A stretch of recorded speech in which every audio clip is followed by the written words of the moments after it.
Patient तो कैसे हैं आप लोग। उम्मीद करता हूँ सभी अच्छे होंगे। तो सभी पेशेंटों को जय जोहार। प्यारे स्टूडेंट, इस वीडियो में अपन बात करने वाले हैं त्रैमासिक आकलन 70/2022 कक्षा 8वीं विषय सामाजिक विज्ञान। माध्यम की बात करें तो हिंदी माध्यम स्टूडेंटों के लिए ये वीडियो है और पूर्णांक की बात करें तो आपका 80 नंबर का पेपर है। और मैं स्टूडेंट यहाँ पे डेफिनेटली कह देता हूँ, देखो मॉर्निंग का टाइम है, झूठ नहीं बोलेंगे, 80 में से 80 नंबर जो है वो आपको यहाँ पे इस वीडियो में मिलने वाले हैं। क्यों मिलने वाले हैं? क्योंकि आपके पेपर में 1 से लेकर 17 क्वेश्चन आए हैं और अपन 1 से लेकर 17 क्वेश्चनों का, सभी क्वेश्चनों का आंसर अपन देखने वाले हैं। एक भी एक क्वेश्चन का आंसर अपन नहीं छोड़ेंगे, ठीक है। हर एक क्वेश्चन का आंसर देखेंगे और जो आज आपका मॉर्निंग में पेपर हो ना, उसको आपको फोड़ के आना है। कहने का मतलब ये कि हर एक क्वेश्चन आपको करके आना है, एक भी क्वेश्चन आपको छोड़ के नहीं आना है पेशेंट, ठीक है। आंसर अपन देख लेते हैं हर एक क्वेश्चन का। देखो पहला प्रश्न आपके आएगा, प्रश्न नंबर 1 कि छत्तीसगढ़ में पत्रकारिता का जनक माना जाता है। तो इसका आंसर देखना पेशेंट, पंडित माधवराव सप्रे। अब कुछ स्टूडेंट कहेंगे भैया ये तो हमें क्वेश्चन आते हैं कुछ तो एक बार इनको फिर से देख लीजिए, आपको रिवीजन हो जाएगा। देखो प्रश्न नंबर 2 है कि चित्र को पहचान कर सही उत्तर दीजिए। तो ये चित्र अपने को दिख रहा है ना, ये किसका है? ये वैज्ञानिक जो थे अपने गैलीलियो, जिन्होंने दूरबीन का आविष्कार किया था, उनका है ये। तो इसका ब आप राइट आंसर कर लीजिए, ठीक है। जिन्होंने दूरबीन का आविष्कार किया था ना गैलीलियो ने, वो है ये। अगला देखो प्रश्न नंबर 3, आप अपने घर से दुकान गए, वहाँ से आपने ब्रेड पैकेट, दूध पैकेट, चाय पत्ती पैकेट खरीदा और घर लौटते समय सब्जी वाले से टमाटर खरीदा, तो आपको किस वस्तु पर जीएसटी नहीं देना पड़ेगा? तो इसका आंसर आपको देख कर लीजिए, ए वाला कर लीजिए, टमाटर जो है ना उस पर जीएसटी नहीं देना पड़ेगा। प्रश्न नंबर 4 देखना, आप श्याम सिंह है, आपको सेंसस कोड 70 न्यायालय से सजा सुना दिया है। यदि आप फैसले से असंतुष्ट हैं तो न्याय पाने के लिए आगे किस न्यायालय में अपील करेंगे? तो इसका आंसर आप ए राइट कर लेना, पेशेंट उच्च न्यायालय। पेशेंट आपसे एक छोटी सी रिक्वेस्ट है, एक विनती है, हर वीडियो में मैं रिक्वेस्ट करता हूँ कि अगर आपने अभी तक यार हमारे चैनल को सब्सक्राइब नहीं किया, आप ही का चैनल है, अगर आपने अपने चैनल को सब्सक्राइब नहीं किया तो यार पेशेंट चैनल को यार जरूर सब्सक्राइब करें। जो लाल वाला बटन है ना, आप उस पर यार जरूर क्लिक करें। मुझे पता है यार अधिकतर स्टूडेंट वीडियोस तो कंप्लीट देखते हैं लेकिन चैनल को यार सब्सक्राइब नहीं करते। तो उन सभी स्टूडेंटों से, आप सभी स्टूडेंट्स से मेरी रिक्वेस्ट है कि यार चैनल को जरूर सब्सक्राइब करें, ठीक है। तो लाल वाला बटन है यार, उस पर जरूर क्लिक करें, जल्दी से अपने 100 के यार कंप्लीट करिए, ठीक है। देखो प्रश्न नंबर 5 है कि नवीकरणीय संसाधन है। तो देखो जल, वायु, मृदा, ये तीनों क्या है प्रश्न? नवीकरणीय संसाधन है। तो देखो तीनों का कॉम्बिनेशन कौन से ऑप्शन में? स वाले में। तो स इसका राइट आंसर होगा। प्रश्न नंबर 6 देखिए कि छत्तीसगढ़ सरकार द्वारा चलाई जा रही गौठान योजना से प्राप्त गोबर का उपयोग होता है। तो इसका आंसर आप बै कर लेना, जैविक खाद में, ठीक है। पेशेंट किस में उपयोग होता है उसका? जैविक खाद में। प्रश्न नंबर 7 में देखना कि निम्न घटनाओं को घटित तिथि के क्रमानुसार लिखिए, ठीक है। तो देखो यहाँ पे हमने तिथि लिख दी है इसकी, ठीक है। सबसे पहले आपको लिखना है यहाँ पे क्या? प्लासी का युद्ध, ठीक है। पेशेंट क्या लिखोगे? सबसे पहले प्लासी का युद्ध लिखोगे। और ये कितनी सन में हुआ था? इसकी सन क्या थी? 1757 में, ठीक है। कब हुआ था? 1757 में। फिर आपको लिखना है यहाँ पे बक्सर का युद्ध, ठीक है। पेशेंट क्या लिखना है आपको? बक्सर का युद्ध यहाँ पे लिख लेना है, ठीक है। बक्सर का युद्ध ये कब हुआ था? ये हुआ था आपका 1764 में। पेशेंट आपका जो इंग्लिश का पेपर है ना 1 अक्टूबर का, वो भी जो है आपको अभी कुछ देर पहले, मतलब 1-2 घंटे बाद में जो है उसका सोल्यूशन, कंप्लीट सोल्यूशन आपको मिल जाएगा, ठीक है। मैं पेशेंट आपको हर एक सब्जेक्ट का आपको सोल्यूशन बताया मैंने, ठीक है। हर एक सब्जेक्ट का आपको सोल्यूशन बताया, कंप्लीट सोल्यूशन बताया है मैंने, ठीक है। फिर भी यार कुछ स्टूडेंट है जिन्होंने चैनल को अभी तक सब्सक्राइब नहीं किया, तो उन सभी से रिक्वेस्ट, आप सभी से रिक्वेस्ट है, जिन्होंने चैनल को अभी तक सब्सक्राइब नहीं किया वो लाल वाले बटन पर यार जरूर क्लिक करें। और जिन्होंने सब्सक्राइब कर दिया उनका तहे दिल से शुक्रिया है, ठीक है। तो यार दिल से यार आज सोचो कि अगर हमारी इतनी मेहनत, इतनी हेल्प की गई है, तो क्या हम चैनल को सब्सक्राइब नहीं कर सकते? एक बार दिल से सोचो यार, ठीक है। देखो अगला देखो रेगुलेटिंग एक्ट। तो इसको बाद में आपको ये लिखना है और फिर इसके बाद में आपको वर्नाकुलर पेस्ट, ठीक है। मतलब ये तिथियां लिख रही ना, क्रमानुसार करना है कि जो सबसे पहले उसको सबसे पहले और सबसे लास्ट में उसको लास्ट में। अगला देखो प्रश्न नंबर 8, भूमकाल विद्रोह कब एवं कहाँ हुआ था? इस विद्रोह के प्रमुख 2 कारण लिखिए। तो पेशेंट हर एक क्वेश्चन का आंसर बनाने में यार बहुत टाइम लगता है, बहुत मेहनत भी लगती है। तो यार एक बार दिल से जो है अपना विचार कीजिए कि यार इस मेहनत के लिए सब्सक्राइब तो बनता ही है। आप ही का चैनल पेशेंट, और आपको जो है ये एग्जाम कंप्लीट होने के बाद में भी जो आपके इस चैनल पे बहुत अच्छा कंटेंट आपको मिलने वाला है। आपको कंप्लीट मैथ का सिलेबस भी यहाँ पे करवाया जाएगा और आपके मासिक टेस्ट वगैरह भी इस चैनल पे आपके लिए जाएंगे। देखो महान भूमकाल विद्रोह 1910 में बस्तर में हुआ था, एक व्यापक बड़ा आंदोलन है।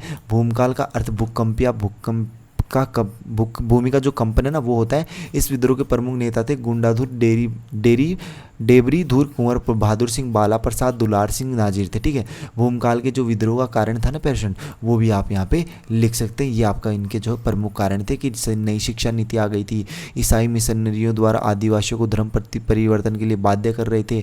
ठीक है, बस्तर में बाहरी लोगों को आना और आदिवासियों को शोषण करना था और बेगारी प्रथा, ये भूमकाल के विद्रोह के कारण थे। अगला देखिए प्रश्न नंबर 9 कि वर्तमान में भारत के राष्ट्रपति कौन है। यदि आप भारत के राष्ट्रपति बनना चाहते हैं तो आप कौन कौन सी योग्यताएं होनी चाहिए लिखिए। तो देखो प्रश्न नंबर इसका आंसर देखो कि वर्तमान में द्रौपदी मुर्मू, ठीक है, कौन है भारत की राष्ट्रपति, द्रौपदी मुर्मू, दूसरी महिला राष्ट्रपति है। 25 जुलाई 2022 को भारत की 15वीं राष्ट्रपति बनी। भारतीय संविधान के अनुच्छेद 58 के तहत राष्ट्रपति के पद पर नियुक्त होने के लिए एक व्यक्ति में कुछ विशेष योग्यताओं का होना जरूरी है। भारत का कोई भी नागरिक जिसकी आयु 35 साल या उससे अधिक हो वह देश का राष्ट्रपति बन सकता है। इसके अलावा वह व्यक्ति लोकसभा का सदस्य होना भी चाहिए। ठीक है पेशेंट, प्रश्न नंबर 10वां देखना, ये कह रहा है कि पहाड़ी क्षेत्रों में भूस्खलन अधिक क्यों होता है, उसे रोकने का क्या क्या उपाय है। पेशेंट बहुत मेहनत की जाती है यार, आज यार चैनल को जरूर सब्सक्राइब करिएगा। बस आपकी एक एग्जाम और रह रही है, 1 अक्टूबर वाली, क्या, इंग्लिश की, तो उसका सॉल्यूशन भी आज आपको मिल जाएगा। तो यार पेशेंट अब चैनल को सब्सक्राइब जरूर करिएगा। ठीक है, इतने सब्जेक्टों में आपकी हेल्प की गई है, तो अभी तक आपने चैनल को नहीं किया सब्सक्राइब तो जरूर करिए। देखो प्रश्न नंबर 10वें का उत्तर कि तीव्र भूस्खलन एवं भूक्षरण वाले क्षेत्रों के ऊपर भाग में ढाल की दिशा को परिवर्तित कर जहां तक संभव हो बरसाती पानी को भूस्खलन क्षेत्र में घुसने से रोका। वानस्पतिक आवरण द्वारा भूक्षरण एवं भूस्खलन को रोका जा सकता है। भूस्खलन प्रभावित क्षेत्रों में स्थानीय घास एवं झाड़ियों का रोपण लाभदायक होता है। अगला देखिए प्रश्न नंबर 11वां, CITES समझौता के उद्देश्य को समझाइए। तो देखो इसका आंसर क्या करोगे कि वन्य वनस्पति तथा वन्य जीवों के संरक्षण हेतु, ठीक है, यहाँ पे हेतु अंतर्राष्ट्रीय स्तर पर अनेक कदम उठाए गए हैं। इसके अंतर्गत CITES the convention on international trade in endangered species of wild fauna and flora की स्थापना की गई, जिससे प्राणियों और पक्षियों की अनेक जातियों की सूची तैयार की गई है। इस सूची में दिए गए सभी पक्षियों और प्राणियों के व्यापार करने पर प्रतिबंध लगाया गया है। ठीक है, तो कुछ इस तरीके से इसका आंसर आप लिख सकते हो। प्रश्न नंबर 12वां देखना, नीचे दिए गए चित्र में क्रांतिकारियों को पहचान कर 1857 के स्वतंत्रता संग्राम में उनकी भूमिका लिखी। पेशेंट चैनल को जरूर सब्सक्राइब करिएगा। मैं हर एक क्वेश्चन में आपसे रिक्वेस्ट कर रहा हूँ, तो यार इतनी रिक्वेस्ट करने के बावजूद भी अगर आप चैनल को सब्सक्राइब नहीं करते तो यार ऐसा तो गलत है। चैनल को यार जरूर सब्सक्राइब करें। आप भी सोचिए कि यार हमेशा हमारी मेहनत की गई है, तो हमारी हेल्प की गई है, तो क्या हम चैनल को सब्सक्राइब नहीं कर सकते? तो जो लाल वाला बटन है उस पर जरूर क्लिक करें। देखो पहला जो चित्र दिख रहा है आपको, ये है रानी लक्ष्मीबाई का। ठीक है, किसका है पेशेंट? रानी लक्ष्मीबाई का। तो इनकी जो भूमिका थी 1857 की क्रांति में, वो लिख लीजिए कि झांसी 1857 के संग्राम का एक प्रमुख केंद्र बन गया जहाँ हिंसा भड़क उठी। रानी लक्ष्मीबाई ने झांसी की सुरक्षा को सुदृढ़ करना शुरू कर दिया और एक स्वयं सेवक सेना का गठन प्रारंभ किया। इस सेना में महिलाओं की भर्ती की गई और उन्हें युद्ध का प्रशिक्षण दिया गया। ठीक है पेशेंट, अगला जो डायग्राम दिख रहा है आपको, ये है तात्या टोपे का। ठीक है, तो नाम लिख देना आपको तात्या टोपे। और इनका योगदान देखिए कि अंग्रेजों के खिलाफ हुई 1857 की क्रांति में तात्या टोपे का भी बड़ा योगदान रहा। जब यह लड़ाई उत्तर प्रदेश के कानपुर तक पहुंची तो वहां नाना साहेब को नेता घोषित किया गया और यहीं पर तात्या टोपे ने आज़ादी की लड़ाई में अपनी जान लगा दी। इसी के साथ ही उन्होंने अंग्रेजों के खिलाफ कई बार लोहा लिया था। अगला जो देखिए चित्र है बहादुर शाह जफर का। तो देखो बहादुर शाह जफर 1775 से 1862 में भारत में मुगल साम्राज्य के आखिरी शहंशाह और उर्दू के जाने माने शायर थे। उन्होंने 1857 का प्रथम भारतीय स्वतंत्रता संग्राम में भारतीय सिपाहियों का नेतृत्व किया।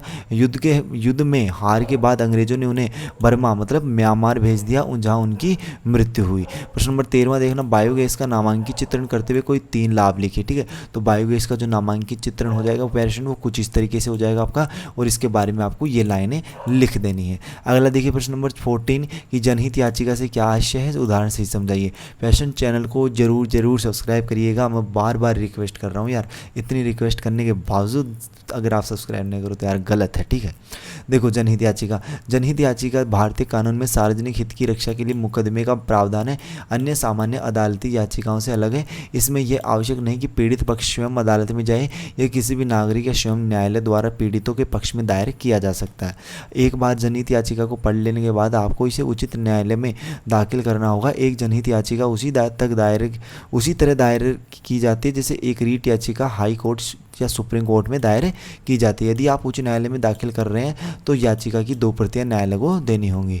अगला देखना प्रश्न नंबर 15 कि उपनिवेशवाद का आशय लिखे, इसकी स्थापना क्यों की गई, इसके दुष्परिणाम को लिखे। ठीक है प्रश्न, तो देखो इसका अथवा का क्या है, इसका जो अथवा है ना 15वां का, वो देखिए टिप्पणी लिखे कि इस पर डलहौजी की हड़प नीति और वेली जली की सहायक संधि पर। तो देखो ये दोनों का आंसर देख लीजिए, डलहौजी की राज्य हड़प नीति क्या थी और वेली जली की सहायक संधि क्या थी।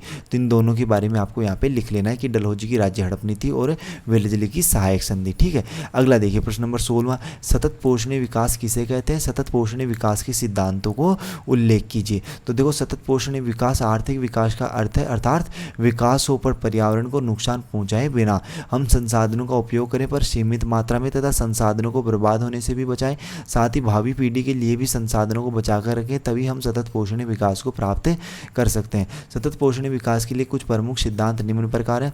जीवन के सभी रूपों का आदर और देखभाल करना, मानव जीवन की गुणवत्ता को बढ़ाना, पृथ्वी की जीवन शक्ति और विविधता का संरक्षण करना, प्राकृतिक संसाधनों के ह्रास को कम से कम करना।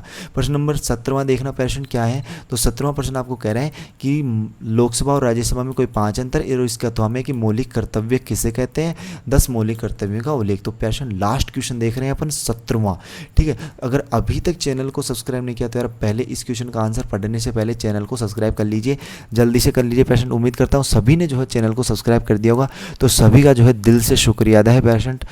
अब देखिए इसका आंसर अपन पढ़ेंगे मौलिक कर्तव्य किसे कहते हैं और 10 मौलिक कर्तव्य अपने को यहाँ पे बताने हैं पेशेंट। तो देखिए इसका आंसर कुछ इस तरीके से होगा पेशेंट कि मौलिक कर्तव्य साधारण शब्दों में किसी कार्य को करने के दायित्व को कर्तव्य कहते हैं। मौलिक कर्तव्य ऐसे बुनियादी कर्तव्यों को कहते हैं जो व्यक्ति को अपनी उन्नति व विकास के लिए तथा समाज व देश को प्रगति के लिए अवश्य ही करने चाहिए। अब जो अपने संविधान में मौलिक है ना, मौलिक कर्तव्य कितने हैं संविधान में मौलिक कर्तव्यों की संख्या, क्या आपको पता है पेशेंट? अगर नहीं पता तो मैं बताता हूँ। देखो अपने संविधान में मौलिक कर्तव्यों की संख्या है 11 है। ठीक है, कितनी 11 है, तो 11 में से अपने को 10 यहाँ पे लिख लें। ठीक है, कितने मौलिक कर्तव्य लिखने हैं, 10 कर्तव्य। तो देखो पेशेंट नागरिकों के 10 मौलिक कर्तव्यों का उल्लेख किया जो निम्नलिखित है। पेशेंट अगर मैंने हर एक भी क्वेश्चन अगर आपके लिए नहीं बताया, एक भी क्वेश्चन अगर आपको नहीं बताया है, ठीक है, और गलत बताया तो आप ऐसा कर सकते हैं कि चैनल को सब्सक्राइब नहीं करें। लेकिन मैंने हर एक क्वेश्चन का आपको आंसर बताया, हर एक क्वेश्चन का सही आंसर बताया, तब तो यार आपको चैनल को सब्सक्राइब करना ही होगा और जल्दी से चैनल को सब्सक्राइब करिए।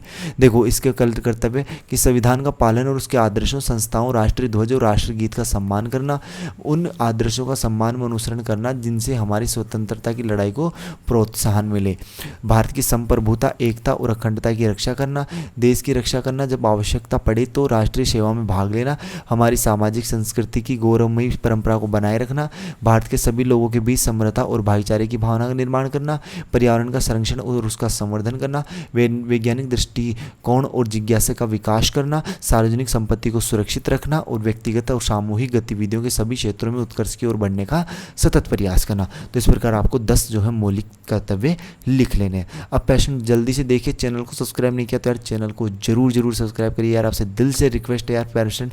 ठीक है, जो बेल का नोटिफिकेशन है उस पर ऑल पे सेट कर लेना ताकि जैसे आगे आने वाले जितने वीडियोज़ हैं उनका नोटिफिकेशन आप तक पहुँच सके। और आज जो है आपको इंग्लिश का कंप्लीट सॉल्यूशन बता दिया जाएगा। ठीक है, कंप्लीट 1 से लेकर 17 क्वेश्चन आए हैं आपके इंग्लिश के पेपर में, तो वो सॉल्यूशन भी जो आपको जल्द ही बताया जाएगा पेशेंट। तो बाकी पेशेंट अगर आपको इसके PDF चाहिए तो टेलीग्राम ग्रुप में जरूर ज्वाइन होना, वहाँ पे हमेशा जो है कोई ना कोई जो है वहाँ पे वीडियो अपलोड होती है तो नोटिस भी आते हैं। ठीक है, तो आप जो पेशेंट इस वीडियो को अपने दोस्तों के साथ जल्दी से शेयर कर दीजिए, एग्जाम में कुछ ही टाइम बाकी है। बाकी चैनल को सब्सक्राइब नहीं किया, चैनल को सब्सक्राइब करिए। तो मिलते हैं पेशेंट नेक्स्ट वीडियो में इसी होश एवं जोश के साथ, तब तक बाय, धन्यवाद, टेक केयर।